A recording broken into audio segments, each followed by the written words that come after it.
Pada tahun 2020 kemarin, Lebanon sempat dihebohkan karena terjadinya ledakan super besar yang mengguncang ibu kota Beirut. Seperti bom atom, ledakan tersebut terjadi di area pelabuhan dan memporak-porandakan sebagian besar kota. Hasil penyelidikan Biro Investigasi Federal atau FBI menyatakan, ledakan yang menewaskan lebih dari 200 orang itu, dipastikan berasal dari 500 ton amonium nitrat yang disimpan di dalam salah satu gudang pelabuhan.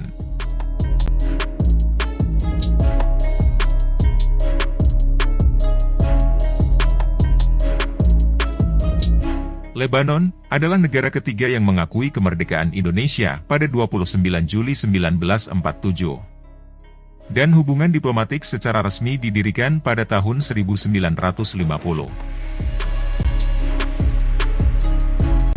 Dengan nama resmi Republik Lebanon, adalah sebuah negara yang berada di Timur Tengah di sepanjang Laut Mediterania, dan berbatasan langsung dengan Suriah di utara dan timur, serta Palestina di selatan.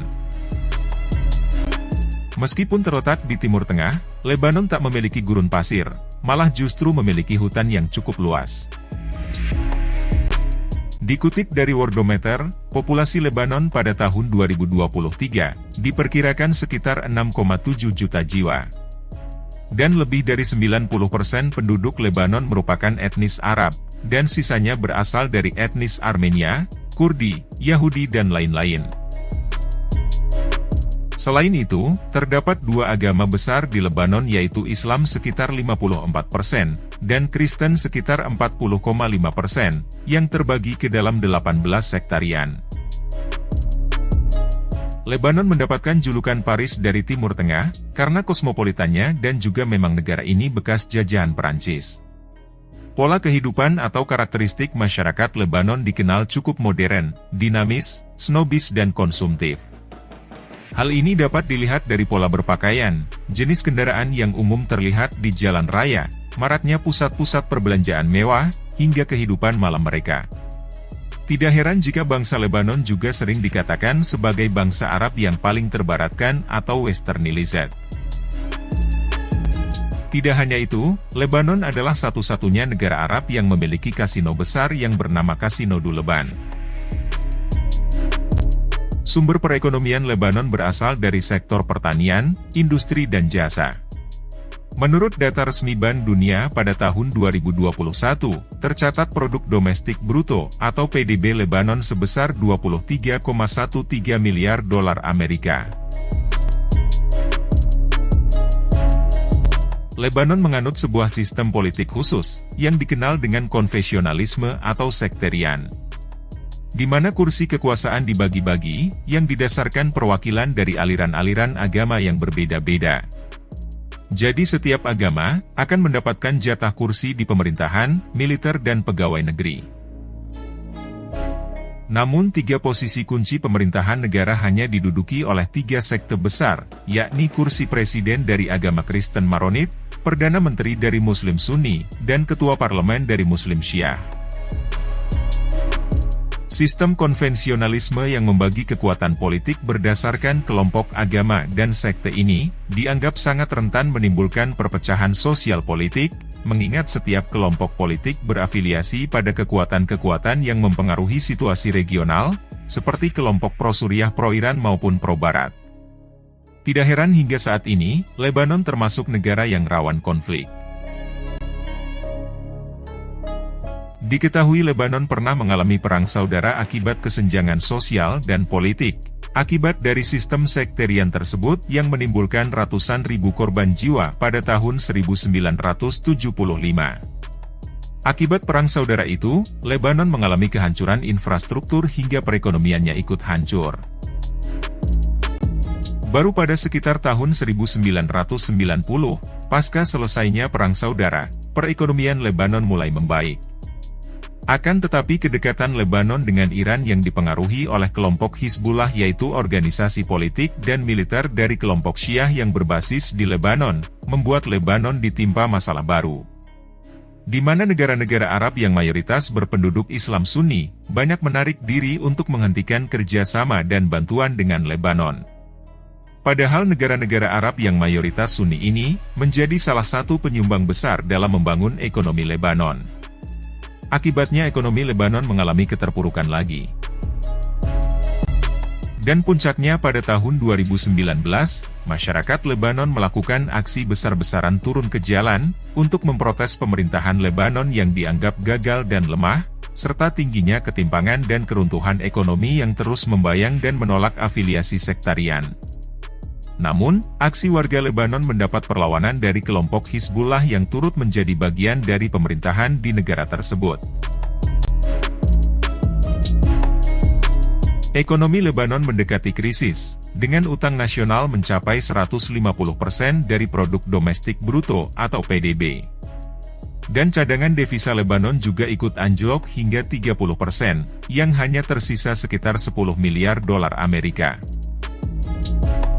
Tidak hanya sampai di situ, pasca ledakan besar yang terjadi di pelabuhan kota Beirut pada tahun 2020 yang lalu, secara tidak langsung menambah anjloknya ekonomi Lebanon. Di mana kerugian dari dampak ledakan besar tersebut, diperkirakan mencapai 4,5 miliar dolar Amerika lebih.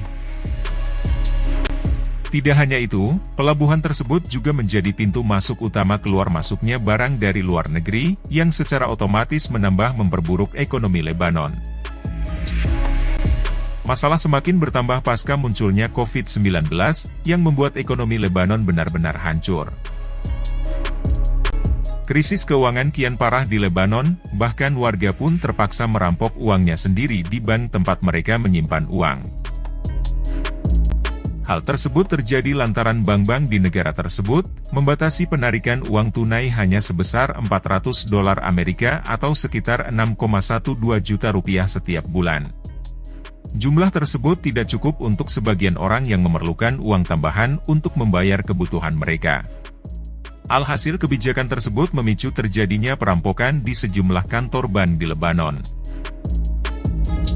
Menurut The Guardian, dalam 2 bulan terakhir saja, lebih dari selusin perampokan bank telah terjadi di seluruh Lebanon.